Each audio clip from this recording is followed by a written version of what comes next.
your 3 pillars? Because I know when we talked about, The Secret, you talked about how by the time that came out, you had already moved on. And your 3 pillars you refer to as, which I love. Me against the universe, feeling like I was walking in the dark and everything else was out to get me. Talk about practical spirituality and what you really mean by that. This was torture. This was horrible. This was crushing. Limiting beliefs that challenged you, that you've moved through, but was like consistent for you. Curious is that there was nobody urging me on, nobody applauding me, nobody paying me, no guarantee of any sort of success whatsoever. I'm different. And you're not different, but you think you're different. And the last question I have for you before we take a break.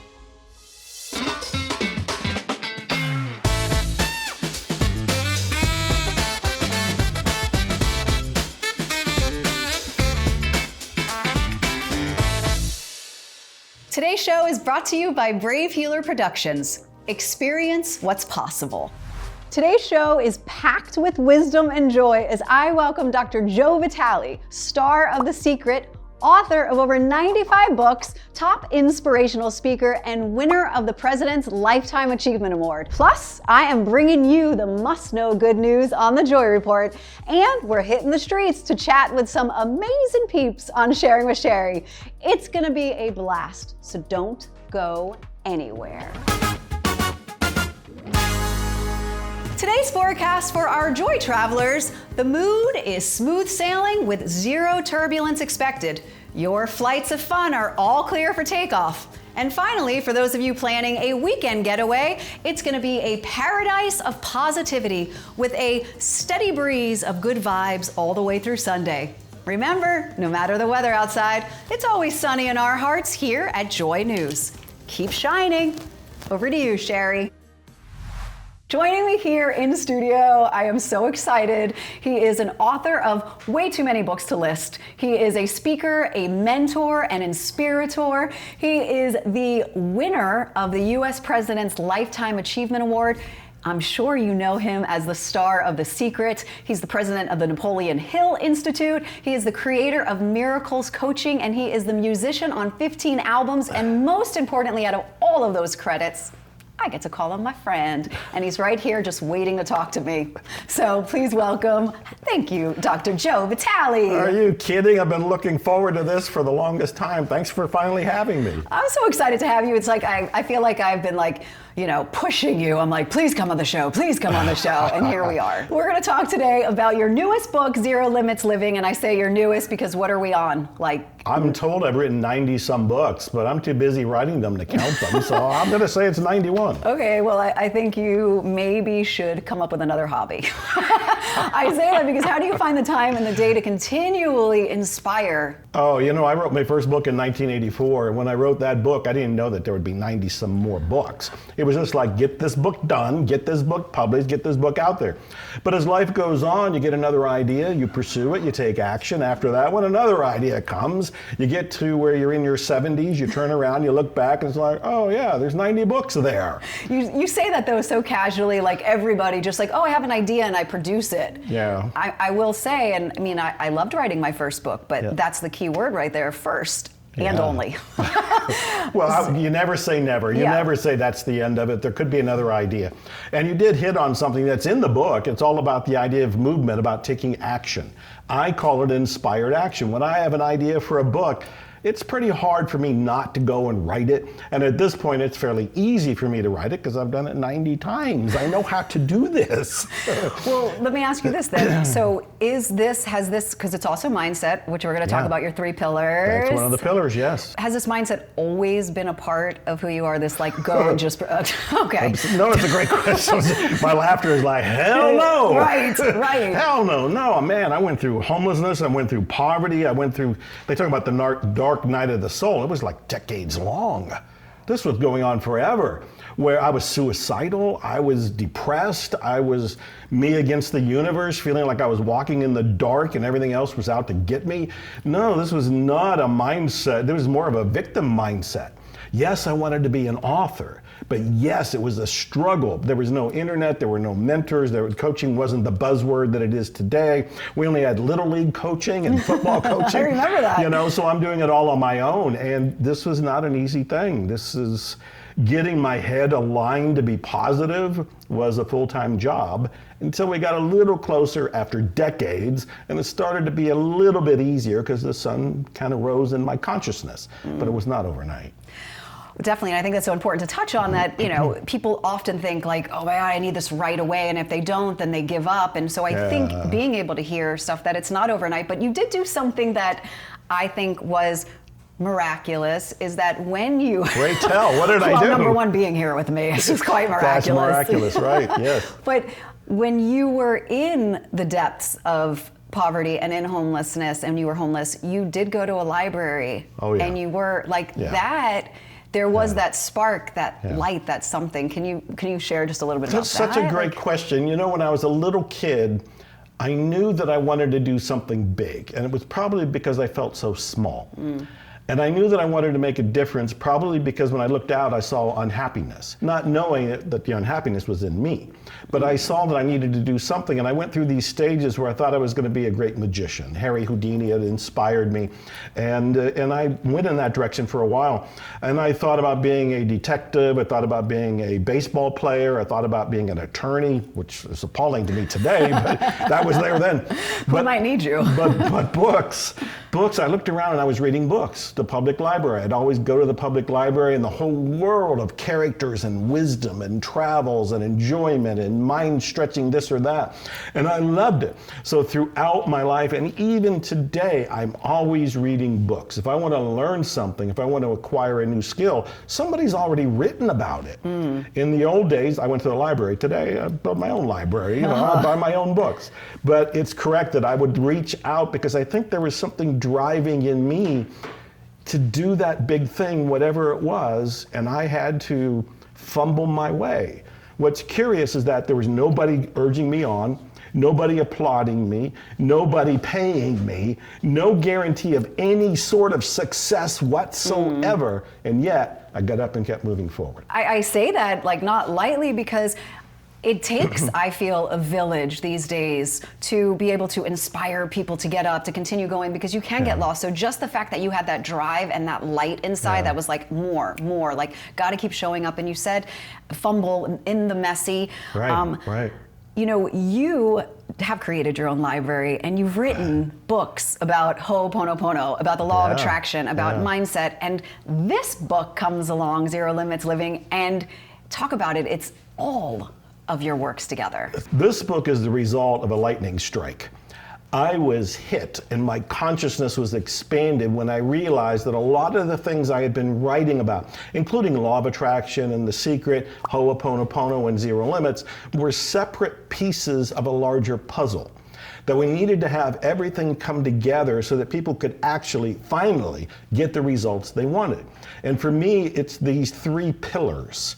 And the first pillar is mindset, but mindset can't be the only one, because if all you're doing is sitting in a room thinking positive things, but you don't go and write if you want to be a writer, or open your restaurant if you want to be a baker, you're not going to have any results. You're just going to think happy. You have to actually do the second pillar, which is the inspired action and the movement. And the third pillar, which in many ways is my favorite, is mysticism, because I believe each one of us has that little spark. You pointed out that I had the spark and I pursued it and I was fueling it and I was reading books. I think everybody has that little spark. Most of us kind of put a lid on it or hide it under a basket or something, but it's there. And the good news for everybody today is it's easier for you to get the results you want. Support is everywhere. Support with Facebook, all social media, what you want to learn. If you don't want to read books, the libraries are still free.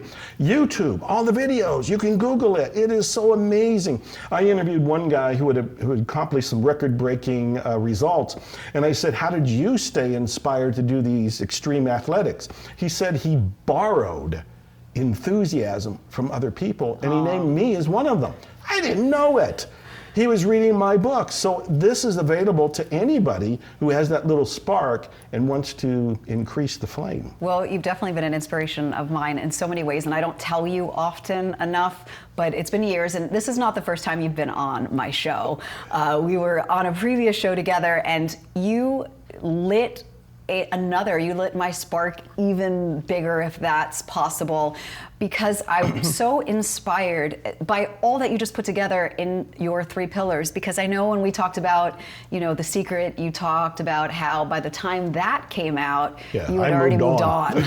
Right. And so it's powerful to see that all of that comes together, and your 3 pillars you refer to as, which I love, practical spirituality. Yes. And I think that then hits on for everybody, people who are spiritual or mystic, those who are, all in this part of the brain. I never remember if it's the right or the left, but, the mindset and the power. So talk about practical spirituality and what you really mean by that. It's about getting results in the real world. There's too many of us that are doing one extreme or another. There's the spiritual people that are into the mysticism pillar, but they can't pay their rent. And they can't pay their rent because they're just thinking, well, I'm just going to pray. I'm just going to be in the hilltop. I'm just going to do meditation all the time. You live in this real world that has bills coming to you. And if you don't pay your rent, they're going to come take your furniture and they may take you out of your room. So you can't have just that pillar. You've got to have all 3 to get the results you want. So the people that are watching, that are listening to your show, which is so beautiful and so inspiring to people, they all have some sort of dream.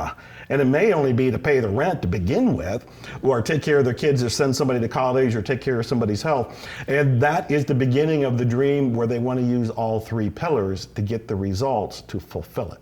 So this is really a manifestation manual for the real world.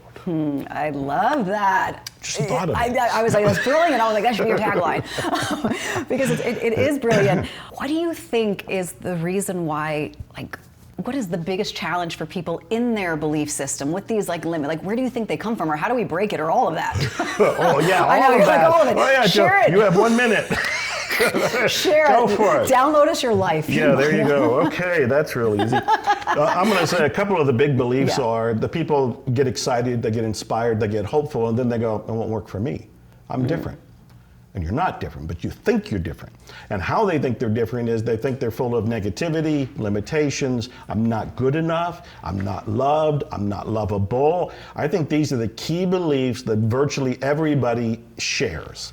And until you get to the point where you question them and you realize you're enough just because you're here. You don't have to earn it at all. You're already enough. And you're already loved because the divine, you can call it God, you can call it the universe, the divine gave you life. It loves you. That's why you are here. You are good enough, and you are already loved. And then the next thing that might stop somebody is they'll say, I don't know how. And I've discovered that none of us know how. You just open the door and you walk out and you start going in the direction of whatever the dream is. I tell people, start where your shoes are. If you want to write a book, what's the idea? You're sitting right here, turn on the computer, get the website, write the first title, the page, and do the next step. Little by little, step by step, you can get to the goal. But to think there's a map there is a mistake. You make the map in the process of going there. I don't know if you can see my eyes sparkling right now, but because you share, listen, let's be real. Finally, let's be real. Finally, let's get to the real part. Me too. I'll give you it. And then I'll be like, where did Joe go? That's another thing. That's another thing. Yeah. But I already lost my train of thought, but where were we? Let me ask you this, because actually one of my team members, I said, if you had a question for Dr. Joe, what do you want to know? And they wanted to know the realness, so we'll keep on the real track. Yeah. What was one of your biggest limiting beliefs that challenged you, that you've moved through, but was consistent for you? I thought you were going to say, the person was going to say, my question is, who's Dr. Joe? And start from ground zero. That was the first person. This is the next. Oh, you went to another person. Yeah, good for you. That was smart right there. I'll take one of the biggest challenges. It was crushing. and so intimidating is being able to speak in front of people. Because I grew up immature, insecure, not developed in a social way. It could be in my immediate family, because I learned to trust, or who to trust in that family. But outside of it, it's like, oh, the world's scary. I don't want to say a word. And when I wrote my first book in 1984, I had to learn how to market it. And I had heard that, well, if you get in front of rooms and they like you, maybe they'll buy your book. And I went into this leisure learning class, which would have 6 people in the room. 6. And I did my first class trembling, sweating, leaning against the blackboard. My knees gonna give out, thinking I was gonna throw up. I'm gonna black out. This was torture. This was horrible. This was crushing. And I noticed that the 6 people didn't seem to notice I was going through trauma. They had their pens out. I was like, say something wise. And I got through it, and I learned that if I just kept doing it, and I listened to guided meditations, I worked on myself. When tapping came around, I did tapping, the emotional freedom technique, on speaking, and I just kept going, kept practicing, kept learning everything I could learn. I still get nervous before going on stage, but I read it as excitement. Otherwise, I wouldn't care. I would just like, what am I doing here? I don't even want to talk. But I do care, and I do want to make a difference, and I want to look good, and I want them to like me, and I want to get the message across. So you kind of compare that 6-person experience in the 1980s to me being on Larry King twice, and the little red light goes on, and there's 2 million people watching you. Just a few more than 6. Yeah, a few more than 6. And then the largest live audience was in Lima, Peru, and there were 19,500 people. And it was me and Bob Proctor. We had bodyguards, translators, entourage, a police escort. And I'm thinking, I went from 6 people to 19,500 to Larry King. That was a huge thing for me to get through.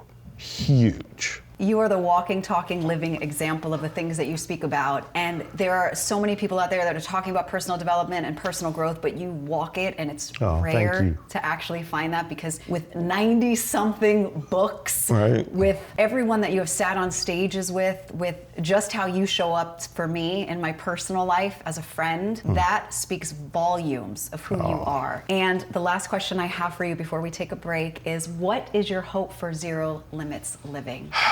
My greater hope is that it helps trigger an awakening on the planet. And what I mean by that is the vast majority of the planet is coming from victim consciousness. And I think we're kind of born into that. I think we download that info from family and friends and the culture. And we're kind of living in fear all the time because we never know what's going to happen. It's all unpredictable. And yet there's at least 2 or 3 other stages of consciousness. And I want to take people to a more empowered, expanded one where they realize there is a divinity that is trying to work through you, that will help you, and when you merge with it and live from it, life flourishes. I love that. I love it. All right, I'm not done with you yet. We're gonna have some fun. We will be right back after the break, and I'm gonna have some fun with Dr. Joe. Meet Jen Zhe, the angel of Nanjing, whose heartwarming mission has saved 469 lives over 21 years. Every day, Jen patrols the Yangtze Bridge, a place known for its tragic history, offering hope and compassion to those in need. It all began in 2000 when he shared a meal with a distressed young woman on the bridge. And from that moment on, Jen knew he had found his calling. Wearing his bright red jacket with "Cherish All Life" proudly displayed, Jen races across the bridge up to 10 times a day, offering a mix of compassion and tough love to those on the edge. He even opens his home to provide a safe haven for those in need, showing that one person's kindness can indeed change the world. Here's to Mr. Jen Zhe, the angel of Nanjing, proving that a little bit of love can make a big difference.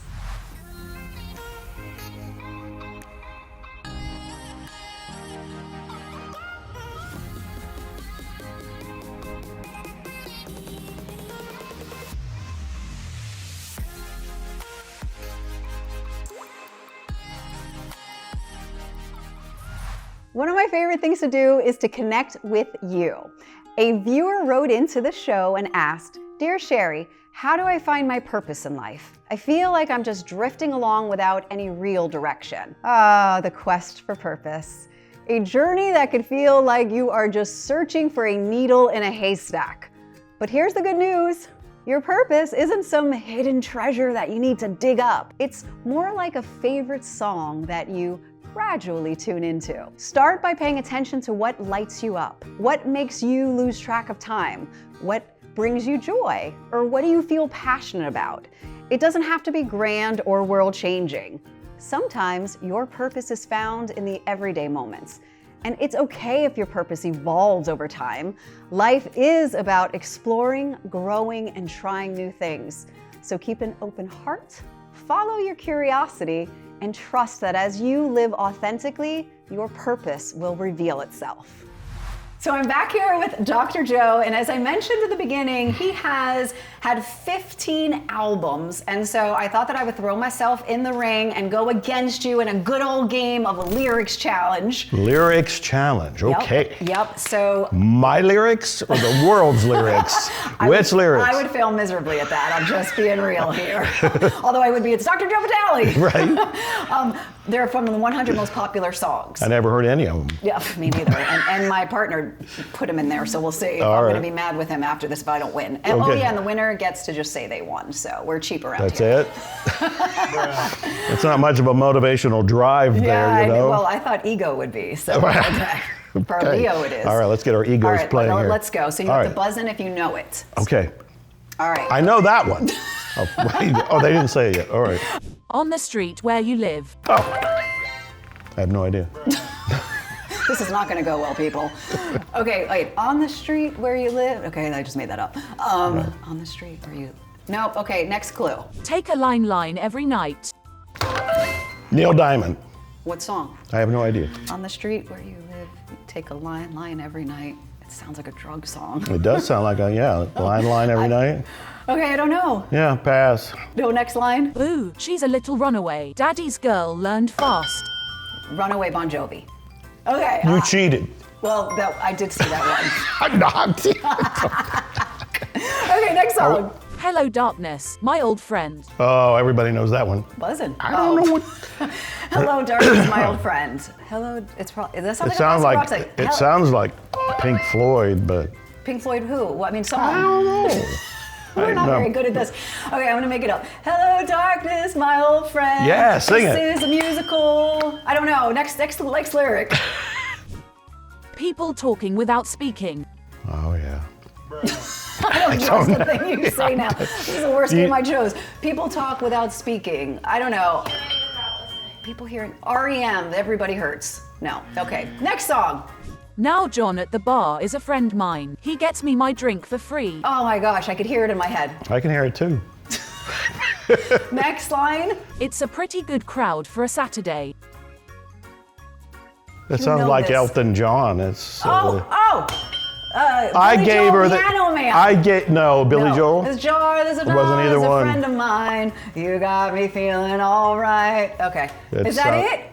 That's all we got. Awesome, Dr. Joe. I was gonna say it's been a joy, but that was a lot of work this last segment. That part wasn't a joy. Yeah, not so much. And now it's time to go talk to some peeps on the street on today's. Welcome to Sharing with Shari. I'm here with the lovely Jessica. So good to meet you. Thank you for saying yes. Of course. What are you out here doing today in Brentwood? I work in Brentwood. I work in a corporate office here, but I love Brentwood, so I love being in this area. Awesome. Are you able to share what it is that you do? Or? Yeah, I work in a real estate corporate office, so we basically manage like big properties, family homes, and things like that. So that's where I'm at. What's the most fulfilling part of your job? I would say maybe trying to help people that call in that need some help and assistance. I try to help them as much as I can, and when I do, that's fulfilling. If you had a message for the world, you have 30 seconds, everybody's listening, what is something that you would want to share? To just absorb the small things. It's like, yeah, happiness can be very, very big, but also very, very small things make a very big difference. Small things, everyday things that you sometimes overlook, or people are always rushing to work or always having to do a million things at once, that they overlook the smallest things. And sometimes just even looking up at the sky and saying, oh my God, it's such a beautiful day. People don't realize. And it takes a long, long time after years and years of doing so much work to realize that even like the smallest things of just stepping out, getting a coffee can be such a pleasure in doing it. Thank you for being a part of our small world today and bringing joy to everybody here. Okay, so we're back, and I thought we would play like 20, well, 20 is a lot, but random questions. So I want you to choose a question from here. Here, we'll just put them there. Make life easy for you. And choose one, and we're gonna just go for it. What are you most proud of about yourself? Aww. I fell in love with this beautiful woman, and I told her so. And I live with her, and you know her, and her name is Lisa Winston. And I'm going to choose one for you and I'm going to pass. I didn't get. I know. We're I know it's your show. You get to have all the rules. We're collaborating. What's the kindest thing anyone has ever done for you? Oh man, that is actually a fantastic question because there's been so much kindness. And as you know, I wrote a book called Unexpected Kindness, kind of trying to list all these wonderful people. It hits me because a lot of the kindness came before I achieved anything or showed any evidence that I would, and they were still kind to me. Bob Proctor, who gave me a leg up by believing in one of my books, one of my spiritual books. And because of that book and his belief, the book was published, I got a nice royalty. That was the book that got me invited to be in the movie The Secret. The Secret, of course, changed my life. There was a domino ripple effect that has gone on to even today. And I would say that was because Bob Proctor did this unexpected kindness to me a long time ago. One of many. There's kind people all over the world. That was me just like, amen, yes, okay, got it. Yeah, absolutely. Okay, you're gonna choose one last one. I'll let you choose just because, you felt a little weird about me choosing. So. You must be fun at dinners and party games. No, we don't want to play that game. No, not that one. I don't like that one. I don't like that role. So what does joy mean to me? I think there's two levels to joy. The first one is what everybody looks for, and that is when something kind or happy or positive or good seems to take place, and you feel good about it, so you feel joyful. But there's a larger joy that is available, and that larger joy is basically a decision. And the decision is, I'm going to enjoy everything that comes up, which in many ways is more challenging because some things come up and you're like, I didn't want that one. But you got to look at it's now in your life. It is now for you to handle. It may be a challenge, but there is the possibility within you to decide to look at it in a joyful way. So those are the two levels of joy for me.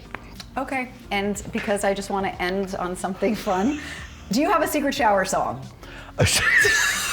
No, they just kind of came out of nowhere. There's so many assumptions. There's everything from you assume I take showers. Yeah. I mean, there's that. And then you sing in there, I do. And the funny thing is I have never once in 70 some years sung in the shower, ever. Oh, I just put a pin in my show again. Yeah, I was like, man. Anytime you want me on your show, I'm glad to be here. If you need the downer, Thank you so much for being here. Of course, this has been joyful.